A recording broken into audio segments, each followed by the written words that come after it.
Hello అండి. రెండు మంచి సరదా కథలను చెప్పుకుందాం. ఒక గ్రామంలో ఇద్దరు అన్నదమ్ములు ఉండేవారు. అందులో అన్న అదృష్టవంతుడు కాగా తమ్ముడు దురదృష్టవంతుడు. ఒక ఏడు ఎప్పటిలాగే అన్న పొలంలో మంచి పంటలు పండాయి. కోతలు కూడా పూర్తయ్యాయి. తమ్ముడు ఒక కుప్ప పక్కన కూర్చుని తన దీనమైన స్థితిని తలుచుకుంటూ బాధపడుతూ ఉన్నాడు. ఇంతలో ఒక స్త్రీ తెల్ల బట్టలు ధరించి ఆ పొలంలో అటూ ఇటూ తిరుగుతూ కింద పడి ఉన్న కంకులన్నిటినీ ఏరి గడ్డికి అంటిస్తూ కనిపించింది. తమ్ముడు దూరం నుంచి ఆమెను గమనిస్తూ దగ్గరకు రాగానే ఆమె వద్దకు వెళ్ళి, తల్లి, ఎవరు నువ్వు, ఏం చేస్తున్నావు అని అడుగుతాడు. దానికి ఆవిడ, నేను మీ అన్న భాగ్యదేవతను. ఇక్కడ పడి ఉన్న కంకులన్నీ వృధాగా పోకుండా వాటిని గడ్డికి అంటిస్తున్నాను అని చెబుతుంది. ఇది విన్న తమ్ముడు ఎంతో ఆశ్చర్యపోయి, మరి నా అదృష్ట దేవత ఎక్కడ ఉంది అని అడుగుతాడు. అప్పుడు ఆ స్త్రీ, నీ అదృష్ట దేవత ఆ కనిపిస్తున్న కొండలకు అటువైపు ఉంది అని చెప్పి అదృశ్యమైపోతుంది. వెంటనే తమ్ముడికి కుతూహలం ఎక్కువై తన అదృష్ట దేవతను వెతుక్కుంటూ వెళ్ళి ఎలాగైనా పట్టుకోవాలని నిశ్చయించుకుంటాడు. అతడు తన గుడిసెకు వెళ్ళి తన దగ్గర ఉన్న కొద్ది డబ్బును మూట కట్టుకుని అక్కడి నుంచి బయలుదేరిపోతాడు. ఇంతలో ఆ ఇంట్లో ఉన్న దరిద్ర దేవత పరిగెత్తుకుంటూ వచ్చి ఏడుస్తూ, నన్ను వదిలి ఎక్కడికెళ్తావు, నేను కూడా నీతో వస్తాను, తీసుకెళ్ళు అని అంటుంది. దానికి తమ్ముడు, చాలా దూరం వెళ్ళాలని, నువ్వు అసలే దుర్భరంగా ఉన్నావని రాలేవని చెబుతాడు. అయినా సరే దరిద్ర దేవత మాట వినకుండా పట్టుబడుతుంది. చివరికతడు తప్పించుకోలేక, సరే అలాగే తీసుకెళ్తాను, నువ్వు ఈ సీసాలో ప్రవేశించు, నా వస్తువులతో పాటు నిన్ను కూడా తీసుకెళ్తాను అని చెబుతాడు. దరిద్ర దేవత చిన్నదైపోయి సీసాలో ప్రవేశించింది. తమ్ముడు ఆ సీసా మూతను గట్టిగా బిగించి తనతో పాటు తీసుకుని నడవసాగాడు. కాస్త దూరం వెళ్ళాక అతడికి ఒక ఊబి కనిపించింది. వెంటనే ఆ దరిద్ర దేవత ఉన్న సీసాను ఆ ఊబిలో పాతిపెట్టి తనని వదిలించుకుని తన దారిన తాను వెళ్ళిపోయాడు. కొన్ని రోజులకు కొండ పక్కన ఉన్న పట్టణాన్ని చేరుకున్నాడు. అక్కడ ఒక పెద్ద మనిషిని కలుసుకుని తనకు పని ఇవ్వమని అడుగుతాడు.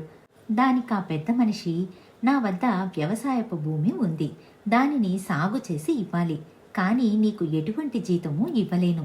ఒకవేళ తవ్వేటప్పుడు నీకేదైనా నిధి నిక్షేపాలు దొరికితే దానిని నువ్వే తీసుకోవచ్చు అని చెబుతాడు. తమ్ముడు దానికి ఒప్పుకొని అతడి భూమిని సాగు చేయడం ప్రారంభించాడు. భూమిని తవ్వుతూ ఉండగా ఒక గంటలోనే అతడికి కాస్త బంగారం దొరికింది. అతడు వెళ్ళి ఆ యజమానికి చెబుతాడు. అతడు, నేను ముందే చెప్పినట్టు అది నీకు చెందుతుంది, తీసుకో అని అంటాడు. అయితే తమ్ముడు అలా కాదని ఇద్దరూ కలిసి పంచుకుందామని దానిని చెరిసగం పంచుకుంటారు. ఇంకా తవ్వుతూ ఉండగా కాసేపటికి ఒక కుండ, ఒక పెట్టె కనిపించింది. కుండ తీసి చూడగా అందులో బంగారు నాణాలు, మణులు ఉన్నాయి. ఇంతలో పక్కనున్న పెట్టెలో నుంచి పెట్టె తెరు అని ఎవరో అరుస్తూ ఉన్నారు. తమ్ముడు ఆశ్చర్యపోయి పెట్టెను తెరిచి చూశాడు. అందులో ఒక స్త్రీ తెల్ల బట్టలు కట్టుకుని లేచి పైకి వచ్చింది. ఎవరు నువ్వు అని అడుగుతాడు తమ్ముడు ఆమెను. దానికావిడ, నేను నీ అదృష్ట దేవతను, నా కోసమే కదా నువ్వు ఇన్ని రోజులు వెతుకుతున్నావు, ఇక మీదట నీతోనే ఉంటాను, నిన్ను నీ కుటుంబాన్ని కనిపెట్టుకుని చూస్తూ ఉంటాను అని చెప్పి వెంటనే మాయమైపోతుంది. నేలలో దొరికిన నిధిని తమ్ముడు తీసుకెళ్లి యజమానికి చూపించి అతడితో సమానంగా పంచుకుంటాడు. తమ్ముడు ఇప్పుడు పెద్ద కోటీశ్వరుడు అయ్యాడు. అయితే అతడు తాను ముందు అనుభవించిన దారిద్ర్యాన్ని మర్చిపోకుండా తన ఊరు వెళ్ళి అక్కడ అవసరం ఉన్న వాళ్ళందరికీ సహాయం చేయసాగాడు. ఒకరోజు దారిలో వెళ్తున్న తమ్ముడు అన్నను చూస్తాడు. కలుసుకుని ఒకరితో ఒకరు మాట్లాడుకుంటూ దారిలో నడుచుకుంటూ వచ్చేటప్పుడు తమ్ముడు జరిగిన విషయాలన్నీ అన్నకు చెప్పి, ఊపి కనిపించడంతో తాను దరిద్ర దేవతను ఇక్కడే పాతిపెట్టానని కూడా చెప్పాడు. అన్నను భార్యాపిల్లలను ఇంటికి ఆహ్వానిస్తాడు. అన్న తన భార్యాపిల్లలతో తమ్ముడి ఇంటికి వెళ్ళి అతడి వైభోగం చూసి ఆశ్చర్యపడి అసూయ పడతాడు. తమ్ముడు అన్న కుటుంబాన్ని ఎన్నో రోజులు తన ఇంట్లోనే ఉంచుకుని తరువాత మంచి మంచి కానుకలిచ్చి పంపిస్తాడు. అసూయతో రగిలిపోతున్న అన్నకు తిరిగి వెళ్ళేటప్పుడు ఒక దుర్బుద్ధి పుడుతుంది. అతడు తమ్ముడు చెప్పిన ఊబి వద్దకు వెళ్ళి అక్కడ పాతిపెట్టిన సీసాను బయటకు తీసి దాని మూతను తెరుస్తాడు. వెంటనే దరిద్రదేవత సీసా నుంచి బయటికి వచ్చి, అన్నను వాటేసుకుని, నాకు ఇంత మేలు చేసినా నిన్ను ఎప్పటికీ విడిచిపెట్టను, బతికి ఉన్నంతకాలం నీ వెంటనే ఉంటాను అని అంటుంది. నిర్ఘాంతపోయిన అన్న ఆమెను తిరిగి పాతి పెట్టాలని ఎంతో ప్రయత్నించాడు. కానీ అతడి ప్రయత్నాలు ఏవీ కొనసాగలేదు. దారిలో అతన్ని దొంగలు దోచుకుని తమ్ముడిచ్చిన కానుకలన్నీ కాజేశారు. అతని ఇంటికి చేరేసరికి అతని ఇల్లు తగలబడిపోయి ఉంది. పొలాలలో పంటలు వరద వచ్చి కొట్టుకుపోయింది. అసూయతో తన దరిద్ర దేవతను తన జీవితంలోనికి తానే ఆహ్వానించుకున్నాడు అన్న. ఇదండి కథ. బాగుంది కదూ. ఇప్పుడు మరొక మంచి కథను విందాం. బాగ్దాద్ దేశంలో ఒక ప్రముఖ వర్తకుడు ఉండేవాడు. అతడు వ్యాపారం కోసం దూర దేశాలలో పర్యటిస్తూ ఉండేవాడు. అతడికి ఒక కొడుకు. అతడు ఇంటి పట్టునే ఉంటూ చదువుకుంటూ ఉండేవాడు. వర్తకుడు తన దేశాలలో పర్యటించేటప్పుడు తనకు సహాయంగా ఒక సేవకుణ్ణి తీసుకుని వెళ్ళేవాడు. ఒకసారి వ్యాపారం కోసం దూర దేశానికి వెళ్లిన వర్తకుడికి జబ్బు చేస్తుంది. ఇక తాను బతకనని తెలుసుకుని తన ఆస్తిని వీలునామా రాయాలని అనుకుంటాడు. ఆస్తి మొత్తం తన కొడుకు మీద రాయాలి. అలా రాస్తే ఒకవేళ ఈ సేవకుడు అతడిని మోసం చెయ్యవచ్చు, ఈ ఆస్తి అన్యాక్రాంతం కావచ్చు. ఇలా ఆలోచించిన వర్తకుడు తన సేవకుడితో వీలునామా రాయడానికి ఒక మంచి లేఖకుణ్ణి నగరంలో నుంచి తీసుకురమ్మని పంపిస్తాడు. సేవకుడు వెళ్లి ఒక లేఖకుణ్ణి పిలుచుకువస్తాడు. వర్తకుడు చెప్పిన ప్రకారం వీలునామా రాస్తాడు లేఖకుడు.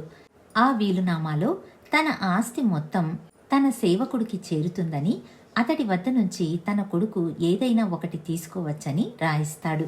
వీలునామా రాసిన కొన్ని రోజులకే వర్తకుడు కన్నుమూస్తాడు.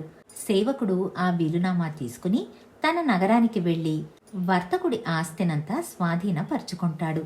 తన తండ్రి మరణించాడని తెలుసుకున్న వర్తకుడి కొడుకు తన ఆస్తినంతా తనకు వెనక్కు తిరిగి ఇవ్వమని సేవకుణ్ణి అడుగుతాడు.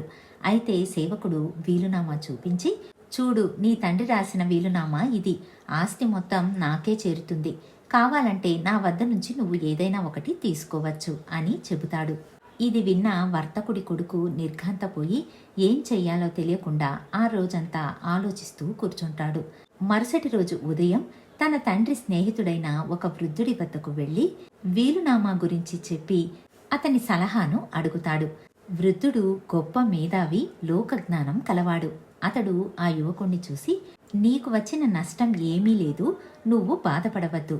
నీ తండ్రి ఇలా వీలునామా రాసి నీకు చాలా మేలు చేశాడు. రేపు నువ్వు న్యాయస్థానానికి రా. నీ తండ్రి రాసిన వీలునామా తీసుకుని ఆ సేవకుణ్ణి కూడా రమ్మను. న్యాయస్థానంలో నేను చెప్పినట్లు చెప్పావంటే అంతా చక్కబడుతుంది అని అంటాడు. మరుసటి రోజు ఉదయం వర్తకుడి కొడుకు వీలునామా తీసుకుని సేవకుడు న్యాయస్థానం ముందు హాజరవుతారు. న్యాయాధికారుల ముందు న్యాయస్థానంలో వీలునామాని చదువుతారు. అయితే అతడి నుంచి నువ్వేం కోరుకుంటున్నావు అని అడుగుతాడు న్యాయాధికారి. ఆ ప్రశ్నకు ఏం సమాధానం చెప్పాలో ముందే వృద్ధుడు చెప్పి ఉండటంతో వర్తకుడి కొడుకు వెంటనే, నేను ఆ బానిసను కోరుకుంటున్నాను అని అంటాడు. న్యాయాధికారి ఆ సేవకుణ్ణి వర్తకుడి పరం చేశాడు. ఆ విధంగా సేవకుడు అతడి అధీనమై వర్తకుడి ఆస్తి మొత్తం వర్తకుడి కొడుకుకు చేరుతుంది. ఇదండి కథ. మళ్ళీ మరొక మంచి కథతో మీ ముందుంటాను. ధన్యవాదాలు.